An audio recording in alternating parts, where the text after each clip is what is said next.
I want to introduce to you our special guest today, have Philip Richardson, who is our NSAI liaison to the hip-hop, urban, R&B genre of music.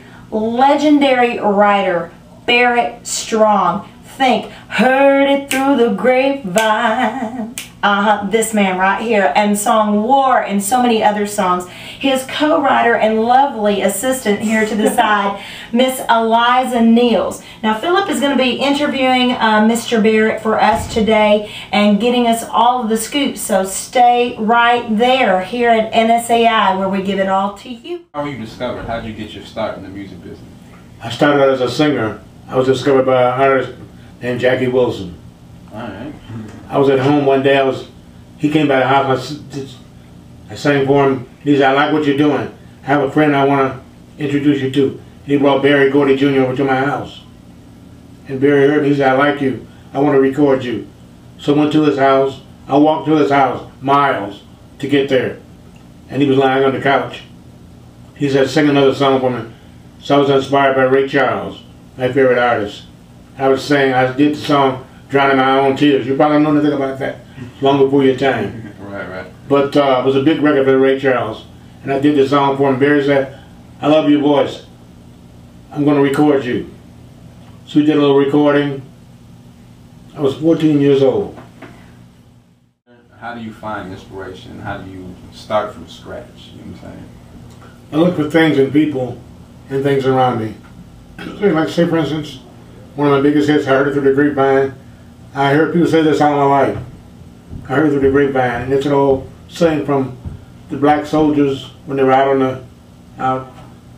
the battlefield. And they would use it. He said, "How did you know, man?" He said, "I heard it through the grapevine." That's where this cliche came from. So I always heard that, and people say that. I was walking down the street in Chicago, Illinois. I was living there, and it came to me, and I said, "Well, nobody ever wrote a song about that." So I went back to my piano, sat down, and came over the bass line, and I said, "Well, okay, I had to tell a story, something that a lot of men could relate to, because a lot of times people hear about things before you hear about it." And I made it a personal thing. Journals about things they hear and see during the day. I just let it stay in my mind. And then I guess this inspiration comes from God. I know it comes from Him because, like, He's the one that's responsible for all of that. He gives you the gift and the talent. He gives you the ideas. And He keeps manifesting them within your mind. And let them stay there. And then I just call them to the front. Sometimes I can lay down in the bed at night, think of an idea, dream of it, and wake up. I write it a little bit of it in my sleep, wake up and write it out. And I'm going to call my partner here and say, "I got a great idea." She said, "What is it?" I give her the idea. She go to her piano and get started.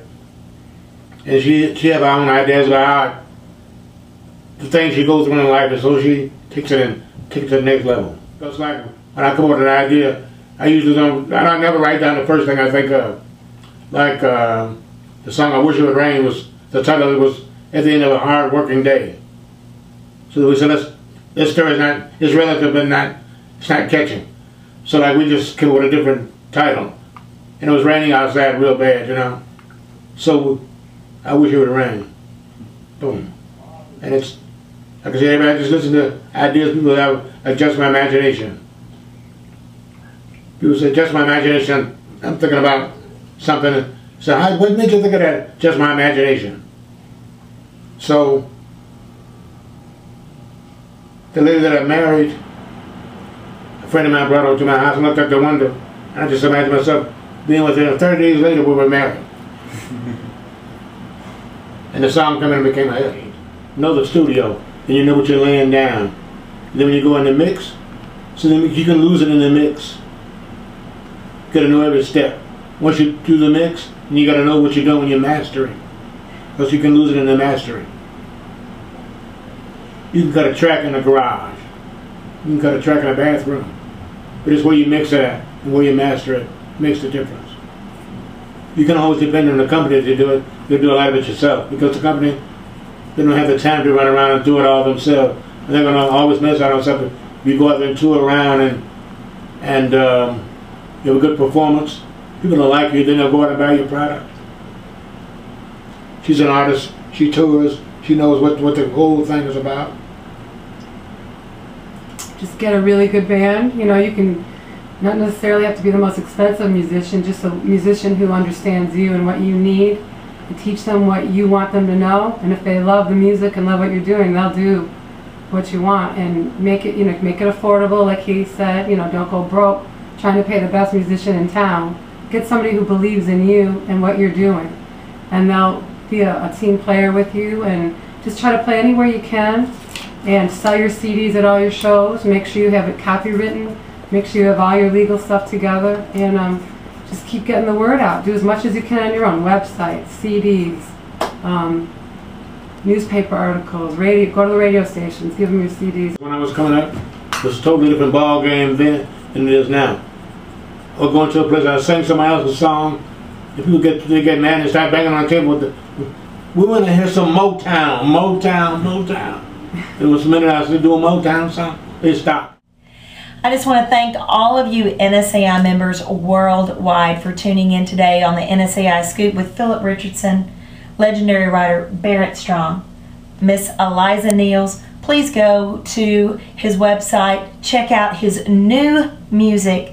Remember, once you're a songwriter, you're always a songwriter. Thank you so much for being a member of NSAI. You, your music, and your membership matters.